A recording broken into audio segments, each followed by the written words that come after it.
We want to underscore again that we're coming to Chicago peacefully, but whether we're given permits or not, we're coming. We're going. Acts were started by the Chicago Police Department. Sustained. Nobody objected. Jurors 6 and 11, they're with us. Juror number 6 and juror number 11, you're dismissed from this jury. Can you tell us why? Because this is my courtroom. We've dealt with jury tampering, wiretapping, We're giving them exactly what they want, a stage and an audience. Yeah, you really think there's going to be a big audience? This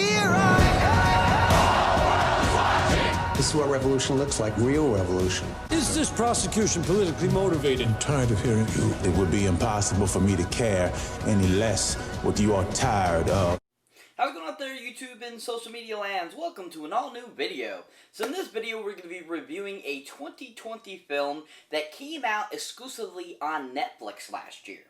And it's also based on a true story, so this could be really interesting and fun to review. So before we do that, make sure you hit that subscribe button so you don't miss out on this video or any other awesome videos I put up. Or also, if you're a huge fan of myself, check out my awesome, amazing other social media platforms as Twitter, Instagram, and the amazing Facebook. So definitely check those out too, people. It's always fun to do that kind of stuff. Oh yeah. And as always, people, let's get right into this.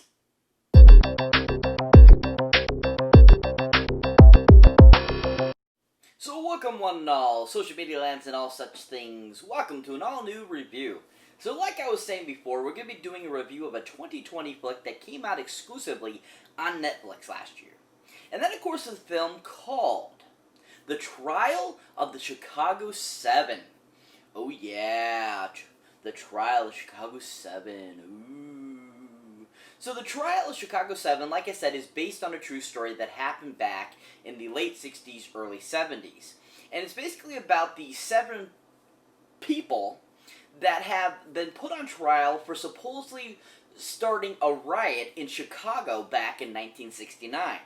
Now, this film is also, loosely based on what really happened, but for most part, it actually did a pretty good job of bringing out accurately what the book that it's based off of and the other people that actually experienced this, their experiences. Now, Netflix always does a pretty decent job with their films. I always think that they, bring a lot of great class to their films, and this is no exception to that. And I think that they did a really good job of putting this directly onto Netflix. Now, when it comes to this film is none other directed by a second-time director. So, what I mean by that is that this guy has only directed one other film, and this is his second film that he's directed. And then, of course, is the known director known as Mr. Aaron Sorkin. Oh, yeah! Aaron Sorkin! Oh, yeah! We love you, Aaron Sorkin! I don't know if people are saying that, but you never know. But anyway, so Aaron Sorkin directed The Trial of the Chicago 7, and this is his second film that he's actually directed. The only other film he's directed, and the only other film I actually know that he's done. And also, I haven't had a chance to check out this film yet, but I have heard a lot of good things about it. And it's another film that is based on a true story. And that, of course, is a film called Molly's Game. Oh yeah, Molly's Game. Ooh. So Molly's Game is a Jessica Chastain film that is basically about this underground empire that basically gets broken up, from the inside out by this person that basically kind of infiltrates it. And the movie is basically about that and how it gets broken up and how it gets caught and stuff like that. And Aaron Sorkin, from my understanding, did a really good job of directing the film and giving it pretty accurately to what Molly herself said in her actual book that this is based off of. And from my understanding also, and from what I've seen in the trailer, I've seen a few times, and just other stuff I've read online, that also the film just was a really well done film and, gave a lot of praise and got a lot of praise for just how accurate and how, amazing of a job Jessica Chastain did and everyone else that was involved with the film. And that it just was a really well-rounded, based on true story type of film. Definitely something I'm looking forward to check it out eventually. I've had it on the docket to watch. Definitely looks interesting and looks fun. But that's the only other film that actually Aaron Sorkin has directed. Now, when it comes to directing this film, I thought Aaron did a really great job of giving us very accurate and very truthful information and basically how the trial went. Because, as you can see in the film, and from, reading anything that has to do with this actual trial, the judge himself was really, like, against this whole thing, and really wanted to put these people in jail for absolutely no reason because he was trying to do what the Pentagon told him to do. And, just the directing that Aaron Sorkin did, he had that on such a amazing accuracy throughout the whole film with how that judge was and just how the trial went and just what these people had to endure from, and misunderstanding basically that happened, and basically just how this kind of like giant mob of people got out of control basically. And just Aaron did a great job of bringing that to life and giving us a really fantastic film. If you haven't seen The Trial of Chicago 7 yet, definitely check it out, people. It's worth a watch, especially if you want to see what other things Aaron Sorkin has done. So this movie has a really amazing cast, and I really enjoyed the cast in this film, and I think it's a very well thought out cast as well, to portray the different characters that were, part of this based on true film. Now, to start us off is none other than one of the main guys kind of that was a part of the whole movement that, got this onto trial. It was none other than the actor known as Sacha Baron Cohen! Oh yeah! Sacha Baron Cohen! Woo! So Sacha Baron Cohen, of course, we all know as Borat. We know him as DJ Ali. We know him as, Bruno. We've seen him in a ton of things over the years, and is just a really fun comedian. Now, when it comes to, playing this role in the film, it definitely was interesting to see him in a more of a serious role. So that was really fun to see what kind of other acting chops he had besides just being a comedian, which I thought he did a really decent job. Now, a couple of films I really enjoyed that he's also been in. One he's directed, the other one he just starred in. Now, the first film we're going to talk about is a 2006 film that is absolutely hilarious, has Will Ferrell in it, John C. Reilly, huge cast. And that, of course, is a film called Talladega Nights, The Ballad of Ricky Bobby. Oh, yeah! Oh, my God, that movie is absolutely stinking hilarious. So funny, so spot on and hilarious. Super great film. If you haven't seen it, definitely check it out. But Sacha Baron Cohen plays kind of like the main bad guy in the film, and he's the other racer that Ricky Bobby is going against, after all the trials and tribulations that Ricky Bobby has gone through. And he's like this French racer who's supposed to be gay, and absolutely hilarious. Sacha really brought this character to life. Every time he popped up, he was so hilarious and funny. Great dialogue, just great acting. The accent was on point too. Hello, Ricky Bobby. It was absolutely so stinking funny, and just how he presented the character was, I just thought was so on point and great for the movie. I thought Sacha did a great job of portraying this character, giving us a really funny comedy, and I thought he worked really well with everyone involved in the film. Just a really well-rounded casting, and a really great job by Sacha. I think it's one of his best comedies to date, I feel, besides the next one we'll be talking about. So that brings me to the second film I like to talk about that Sacha Baron Cohen was in that I really enjoyed him in. And now this film is one he actually acted in and directed. And I thought that this movie was just really fun and didn't get enough credit for how great of a comedy film it was. Because when we go to comedy, you gotta remember, in my opinion, I think comedies are supposed to be the most irreverent thing you can think of. And just because they're not award-worthy doesn't mean they're not a great film. And this one is one of those films that I just think got so bombarded by stupidity opinions that it got thrown in the back burner and didn't really show how funny it really was. And then, of course, the film called The Dictator. Oh yeah, The Dictator. Ooh, this movie is absolutely freaking funny. It, basically kind of takes on, making fun of, Fidel Castro, kind of, and other dictators that we have known over the years, Kim Jong-un, I feel, a little bit. It has that kind of vibe of those people in real life, and that's what kind of Sacha did with this character. He gave him kind of that type of deal. And this movie is just so stinking funny from start to end.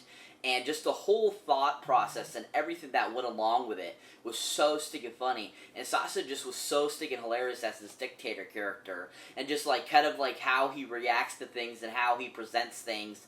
And how he kind of like just goes on and on about certain things. And like how he keeps trying to get things to be done like as a dictator as he, you know, that he thinks he is. But now he's in America and he can't do things like that. And it's just so stinking funny and irreverent and fun. If you haven't seen The Dictator, definitely give it a roll, people. It's a fun, stinking film. Super hilarious, and I think Sasha did an amazing job directing it and acting in it, and gave us a really great cast of different characters in the film that just meshed so well together. Really fun film. If you haven't seen it, definitely give it a roll. Worth the watch. Now, it comes to his acting, like I was saying before, in the Trial of Chicago 7. Like I said, I thought he did a really good job. I enjoyed it. He still brought a little comedy to the table, but it was nice to see him kind of in a more serious role, and seeing that he actually does have some pretty good acting chops on him. And that comedy is not just his only forte. He can do everything you could think about. And that he actually is a decent and halfway decent actor. And that, you know, he's not just those characters that you see in the films, like Bo-Rat and the Dictator and, you know, Bruno and all that kind of stuff that he's played. He actually has a really good, you know, drama side to him, and I really appreciated his role in it. I thought he was a good addition, and I really enjoyed him in the film.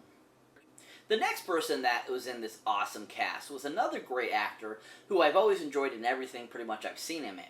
Now, everything, you know, that this guy has been in, he has been in a slew of all kinds of different films over. He's been in dramas, he's been in fantasy films, he's done a little bit of comedy, he's done based on true story films before. I mean, he's done a little bit of everything, and he's also an Oscar-nominated winner. And then, of course, is Mr. Eddie Redmayne! Oh yeah, Eddie Redmayne! Woo! Eddie Redmayne!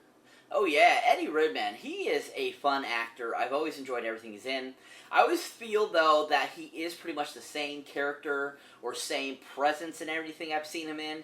But other than that, I think he's a decent actor, and I really enjoy pretty much anything he's been in. A couple of films I really enjoyed him in, of course, is a great slew of films. Now, the first films I'm going to talk about is actually a series that he's done. He's currently working on the third film in this series, and is based on the amazing Harry Potter world.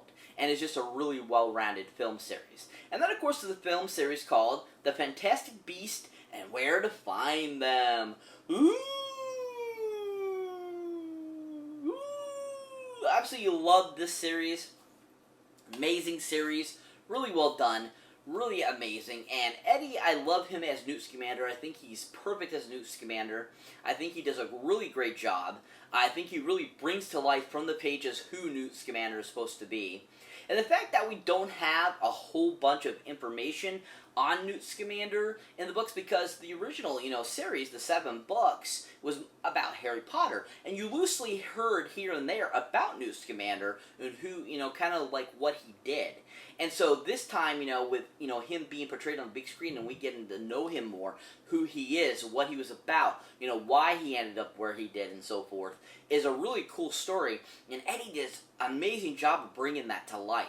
And I just think that he was perfect choice. He brings a great essence to the character and just does a really well-rounded job with the character. And I think he interacts with everyone so well in the film series itself.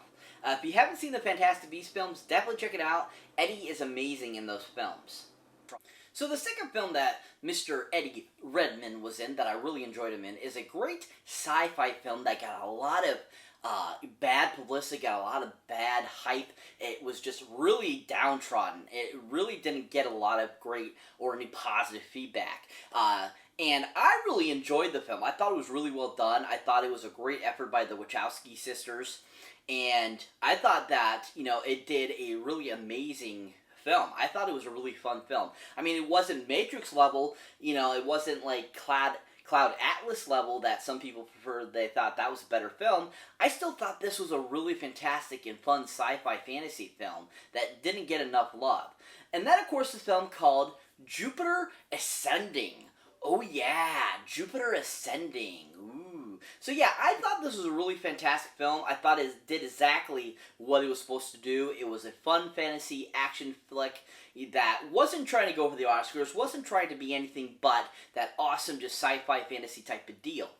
And this film, I thought Eddie Redmayne was amazing in. I loved him as the villain. He was on point, perfection in this film. And I absolutely enjoyed him as this villain and just his interactions with everyone in the film and just how he brought to life this great villain. You know, you're so used to seeing somebody play a hero character and seeing them play a villain sometimes they are so good at it because you haven't seen them play it before. And I just really enjoyed the kind of depth and, inspiration he put into playing this villain. Because he wasn't your normal villain. You could see he had some vulnerability in the role, but at the same time you could see the evil turning in his mind.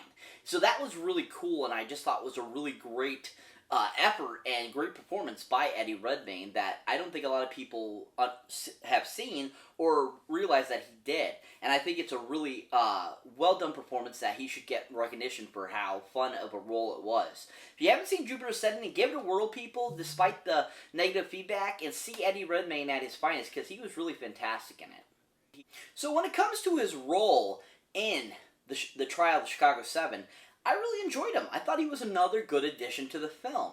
I really enjoyed his portrayal of the character he played, who ended up becoming a really huge attorney, throughout the years. He actually became very known. He was a very interesting person. He was considered a huge success, and just the characterization that he brought to the character was just really on point and really well done.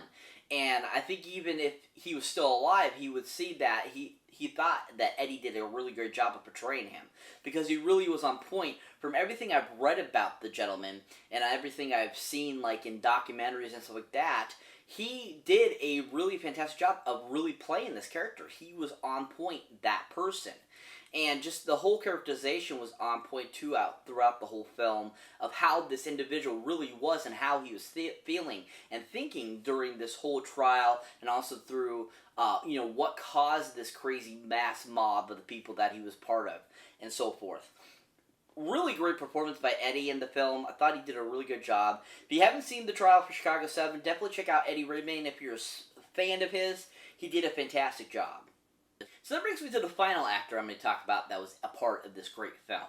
And that, of course, is the amazing actor who plays one of their main attorneys trying to help them get off of this, trial, to get them out of this and help them get the victory that they deserved. And that, of course, is the amazing actor, Mr. Mark Rylance. Oh yeah, Mark Rylance! Woo! Absolutely love Mark Rylance. Everything he's been in, I've seen. He has been on point and fun. I've enjoyed his characters. I've enjoyed his performances, and I just think he's a really well-rounded actor.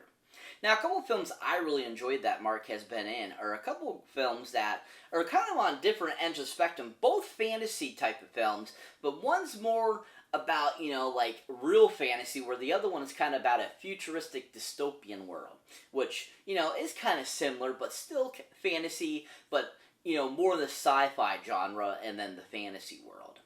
Now, the first film I'm going to talk about is a Disney film that came out a couple years ago that he plays the CGI main character. And that, of course, is a film called The BFG.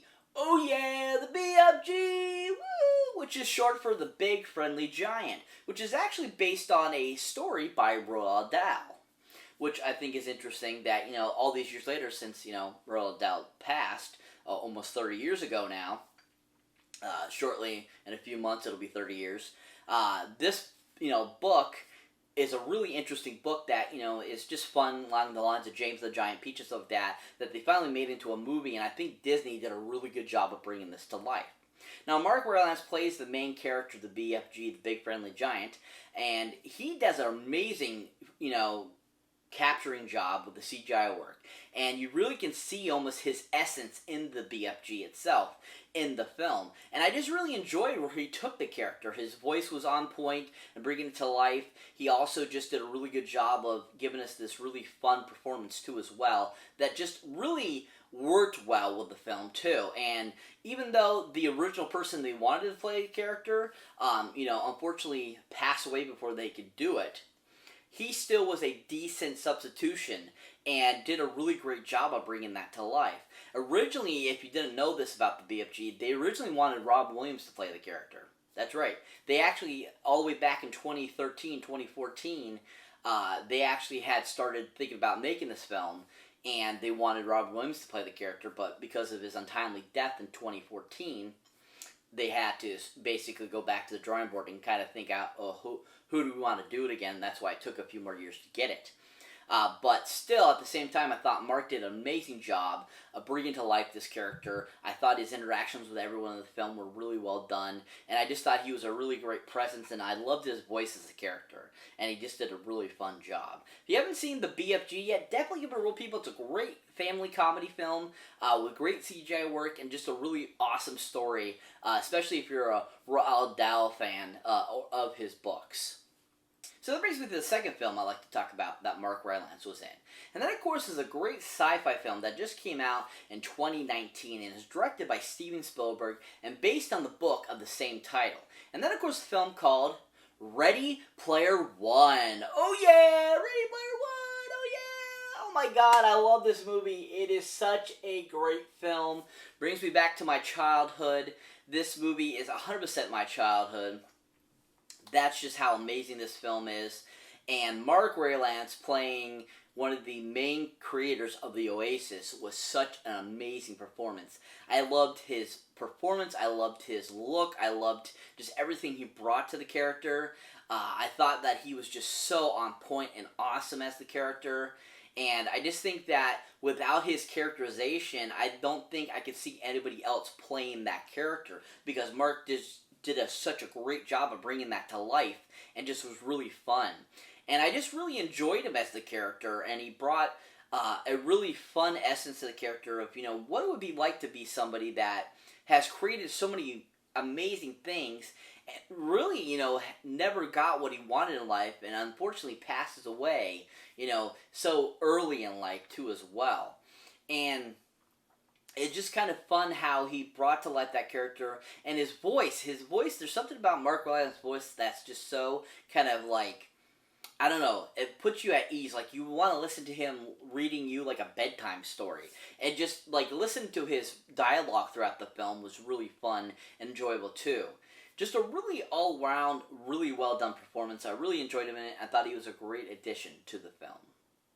Now, it comes to his performance in the trial of Chicago 7. He was amazing. I loved him as the lawyer. I loved his performance. I loved how he took the character and made it so different than any other film I've seen him in.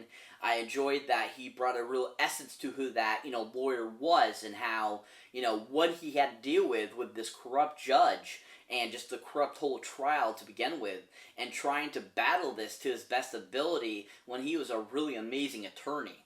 Really great on, performance by Mark. I thought he was fantastic. I really enjoyed him in it. I thought he did a really fantastic job. So what is the trial of Chicago 7 about? Basically, the premise of the story is this is about a trial that happened in early 1970s after a riot happened in 1969 in Chicago. And basically, the premise of the film is about these 7 gentlemen that were part of this supposed riot. And basically, they're on trial for these riots. And basically, it's about them trying to get themselves out of prison and not have to, be punished for just voicing their opinion when they were there to do a peaceful protest. And when things got out of hand, it wasn't their fault either. And it's basically about kind of telling their story about what happened, their trial, and kind of what happened afterwards. It's a really amazing film. If you haven't seen it, it's on Netflix now. Really fantastic and well done film. Very created so beautifully, so well crafted, really well directed, really great acting in it. All around, just a really superb film. If you haven't seen The Trial of Chicago 7, definitely give it a roll, people. It's on Netflix now. Check it out. So that's it for this movie review, guys. As always, thank you for watching. Thank you for liking. Also, thank you for subscribing. And if it's your first time here, or if you've been here before, don't forget to check out anything old or new you might not have seen mine yet. As always, people, check out my awesome links down below, where you can get to my Patreon page, or even my my T Public store where you can see all my cool merchandise and all that kind of cool stuff. So that's something you should definitely check those out too, people. They're really awesome. And my Patreon page where you can see awesome behind the scenes bloopers and all kinds of cool stuff too as well. Check that out too as well, people. And as always, I'll catch you in the next one.